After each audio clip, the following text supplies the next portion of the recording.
Amigos y hermanos, vamos a continuar reflexionando un poquito más sobre el Señor lavando los pies a sus discípulos. Vamos a leer la misma porción leída el día de ayer, el capítulo 13 de Juan, los primeros 17 versículos.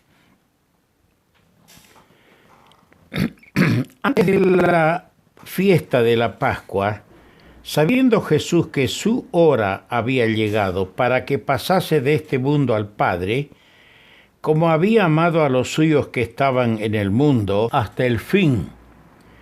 Y cuando cenaban, como el diablo ya había puesto en el corazón de Judas Iscariote, hijo de Simón, que le entregase, sabiendo Jesús que el Padre le había dado todas las cosas en las manos, y que había salido de Dios y a Dios iba, se levantó de la cena, y se quitó su manto, y tomando una toalla se la ciñó. Luego puso agua en un lebrillo, y comenzó a lavar los pies de los discípulos, y a enjugarlos con la toalla con que estaba ceñido. Entonces vino a Simón Pedro, y Pedro le dijo: Señor, ¿tú me lavas los pies? Respondió Jesús y le dijo: Lo que yo hago, tú no lo comprendes ahora, mas lo entenderás después. Pedro le dijo: No me lavarás los pies jamás. Jesús le respondió: Si no te lavare, no tendrás parte conmigo. Le dijo Simón Pedro: Señor, no solo mis pies, sino también las manos y la cabeza. Jesús le dijo: El que está lavado no necesita sino lavarse los pies, pues está todo limpio. Y vosotros limpios estáis, aunque no todos. Porque sabía quién le iba a entregar. Por eso dijo: No estáis limpios todos. Así que después que les hubo lavado los pies, tomó su manto, volvió a la mesa y les dijo: ¿Sabéis lo que os he hecho? Vosotros me llamáis Maestro y Señor, y decís bien, porque lo soy. Pues si yo, el Señor y el Maestro, he lavado vuestros pies, vosotros también debéis lavaros los pies unos a los otros. Porque ejemplos he dado para que, como yo os he hecho, vosotros también hagáis. De cierto os digo, el siervo no es mayor que su Señor, ni el enviado es mayor que el que le envió. Si sabéis estas cosas, bienaventurados seréis si las hiciereis. Que el Señor bendiga su palabra a nuestro corazón. Quiero leer un texto en 2 Corintios 13:5. Traigo a colación este texto por el pensamiento que vamos a tener la primera parte de nuestra reflexión de hoy. Examinaos a vosotros mismos si estáis en la fe. Probaos a vosotros mismos. ¿Por qué estas palabras? ¿Por qué? Porque la primera parte nos vamos a ocupar ligeramente de Judas Iscariote. Muchos de los que militan como cristianos, como creyentes en Cristo, en las distintas agrupaciones de la llamada cristiandad, deberían detenerse a pensar en esta palabra muy fuerte del apóstol Pablo. Examinaos a vosotros mismos si estáis en la fe. Porque muchos son militantes y no están en la fe, porque la fe no es de todos. Tienes, amigo mío, que reflexionar. Yo he tenido muchas experiencias de personas que militaron 15, 20 años y eran conocidos como creyentes. Y después de una prédica bastante clara y explícita sobre el ser profesante y el ser realmente convertido, llegaron a la conclusión que no eran salvos y llorando confesaron sus pecados al Señor. Vale la pena antes que sea tarde, amigo mío, pensar si está usted en la fe, si es creyente, pruébese a sí mismo. Delante del Señor, sea honesto.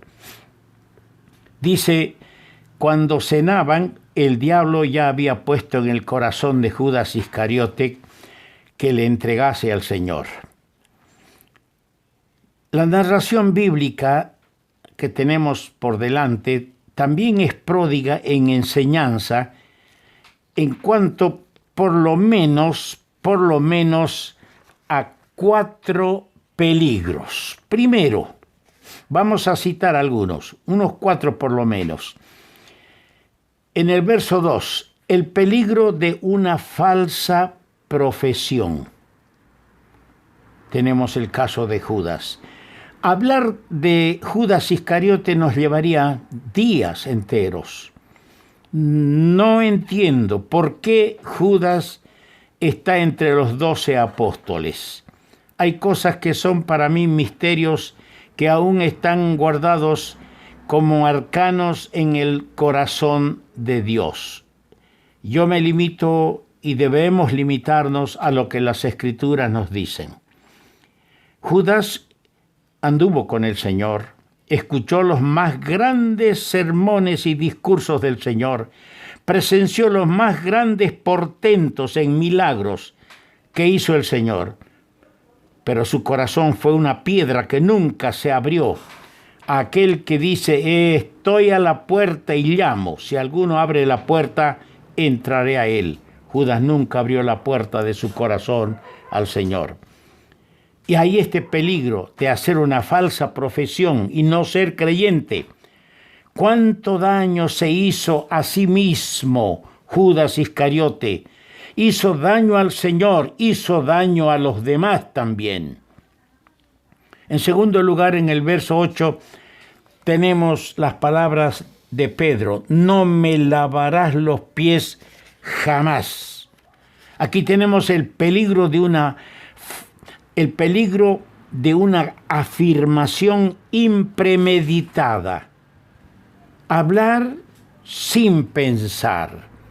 ¿Cuántas veces decimos cosas impensadas, cosas imprudentes que merecen la reprensión del Señor?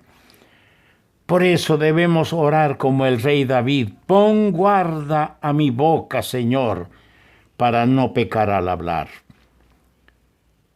En tercer lugar, en el verso 14 leemos, si yo el Señor y el Maestro he lavado vuestros pies, vosotros también debéis lavaros los pies los unos a los otros. En tercer lugar, tenemos acá el peligro de considerar, y esto es muy a menudo se da en las iglesias, el peligro de considerar ciertas cosas que podríamos hacer al Señor o a nuestros hermanos como si fueran demasiado humildes, pequeñas o de poca importancia. No, dice, déjelo eso, hermano, déjelo. Lo va a hacer este hermano. Estas son cosas sencillas, son cosas simples. No hay nada simple en las cosas del Señor. No hay nada sin dejar de ser. Un vaso de agua tiene importancia para el Señor y ofrece el Señor una recompensa. Cuanto más lavar los pies a nuestros hermanos. Los discípulos en aquel momento estaban dominados por el pensamiento de quién iba a ser el mayor, el más grande en el reino. Y habían desdeñado servirse mutuamente el uno al otro, con el lebrillo con agua y la toalla que estaban allí puestas por el dueño del aposento. No quisieron tomar el lebrillo con agua, ni la toalla. En cuarto lugar, en el versículo 17, dice el Señor, si sabéis estas cosas, bienaventurados seréis si las hicieres. ¿Cuál es el otro peligro? El cuarto peligro, el de saber y no hacer. ¿Está escuchando, hermano? Saber, conocer lo que dice Dios y no hacerlo es otro peligro que nos lleva al fracaso de la vida espiritual, a no cosechar triunfos y victorias, a no avanzar ni crecer en los caminos del Señor. Luego leemos: comenzó a lavar los pies de los discípulos. Saben que estaba revisando las Escrituras. Este acto tiene sus antecedentes en la palabra de Dios, en las Escrituras. Y por lo menos me voy a referir a 7 casos. Primero, en Génesis 18, versículo 4, tenemos a Abraham. Cuando vio a los seres angelicales, a los 3 que se acercaban a su puerta, él salió para detenerlos y poner agua para que laven sus pies. Eran sus huéspedes. En el segundo caso tenemos algo parecido a Lot en Sodoma, en el capítulo 19 de Génesis, versículo 2. Cuando los personajes angelicales llegaron, Lot les dijo: vengan a mi casa, voy a poner agua para que se laven los pies. En tercer lugar, en el capítulo 24, versículo 32 de Génesis, cuando Eliezer el Damaseno, mayordomo de la casa de Abraham, fue a buscar la esposa para Isaac. Cuando Labán, el hermano de Rebeca, vio las joyas que tenía su hermana, salió a buscar a el personaje que venía del otro lado del desierto. Y le invitó a la casa y le dijo: ven, voy a poner agua para que laven sus pies allí. Voy a poner agua para los camellos también para que beban. En cuarto lugar tenemos en el mismo libro de Génesis, el capítulo 43, versículo 4, otro ofrecimiento de agua para que se laven los pies. Es el segundo viaje que realizan los hermanos de José desde Canaán a Egipto en búsqueda de granos para sobrevivir. Y esta vez son llevados a la casa del primer ministro, del gobernador de Egipto, de José, hermano de ellos. Y el administrador, mayordomo de la casa de José, les pone agua para que laven sus pies. Así dice el capítulo 43, el versículo 24 de Génesis. En quinto lugar tenemos a Abigail, postrada en tierra frente a los siervos de David. Ella dice: esta tu sierva siquiera va a servir para lavar los pies de tus siervos. En 1 Samuel 25, 41. ¡Qué posición! A los pies. En sexto lugar, en el Evangelio de Lucas, capítulo 7, versículo 44, en la casa de Simón el fariseo, tenemos otro caso, la mujer pecadora. Y el Señor reprende a Simón: entré a tu casa y no pusisteis agua para lavar mis pies. En cambio, ésta los ha regado con sus lágrimas y no cesa de adorar. ¡Qué cosa preciosa! Y en séptimo lugar tenemos aquí el caso del Señor mismo que estamos analizando, que toma en este caso el lugar del siervo. Las circunstancias pueden variar, pero no hay fin al amor del Señor.